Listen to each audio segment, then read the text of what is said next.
ഭയങ്കര സ്പീഡിൽ. ഞാൻ പറഞ്ഞു, മോനെ നീ ഒന്ന് ഓടിക്കുക. അവനിങ്ങനെ കാർ ഓടിക്കുക, എന്നെ പള്ളിയിലേക്ക് കൊണ്ടുവിടാൻ വന്നതാ. അപ്പൊ ഞാൻ നോക്കുമ്പോ ആക്സിഡന്റ് പറ്റാൻ സാധ്യതകൾ കൂടിയ സ്ഥലങ്ങളിൽ ഇവൻ വണ്ടി ഓവർടേക്ക് ചെയ്യും. ചെറിയ പയ്യനാ, ഇഷ്ടം പോലെ സ്ഥലം, പോകാൻ നല്ല സൗകര്യമുള്ള സ്ഥലത്തൊന്നും ഇവൻ ഓവർടേക്ക് ചെയ്യില്ല. എന്നാൽ ചെയ്യാൻ പാടില്ലാത്ത സ്ഥലത്ത് മാത്രം 1 ആയി 2 ആയി 3 ആയി. ഞാൻ ഇവനോട് ചോദിച്ചു, എടാ നീ എന്തിനാ ഇത്രയും ഡേഞ്ചർ ആയിട്ടുള്ള സ്ഥലത്ത് നീ ഓവർടേക്ക് ചെയ്യുന്നത്? അപ്പോഴല്ലേ ഒരു കിക്കുള്ളൂ ഉസ്താദേ. അവൻ പറഞ്ഞ മറുപടി അതിലല്ലേ വെറൈറ്റി. എടാ, ഓവർടേക്ക് ചെയ്യാൻ പാടില്ലാത്ത സ്ഥലങ്ങളിൽ ഇവൻ ചെയ്യും. ഞാൻ അവിടെ ഇരുന്ന് ആയത്ത് കുറിച്ച് ഓതും. കാരണം അങ്ങനെ ഇവൻ ചെയ്യുന്നേ. അള്ളാഹു കാക്കുമാറാകട്ടെ. അങ്ങനെ 1 കഴിഞ്ഞു. ഞാൻ വിചാരിച്ചു ചിലപ്പോൾ പറ്റിയതായിരിക്കും.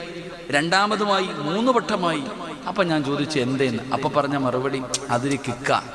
അതന്നെ ഇന്നത്തെ ചെറുപ്പക്കാർക്ക് വണ്ടിയുടെ അടി കയറുമ്പോഴാ കിക്ക് തീരുക. അള്ളാഹു കാക്കുമാറാകട്ടെ. ഞാൻ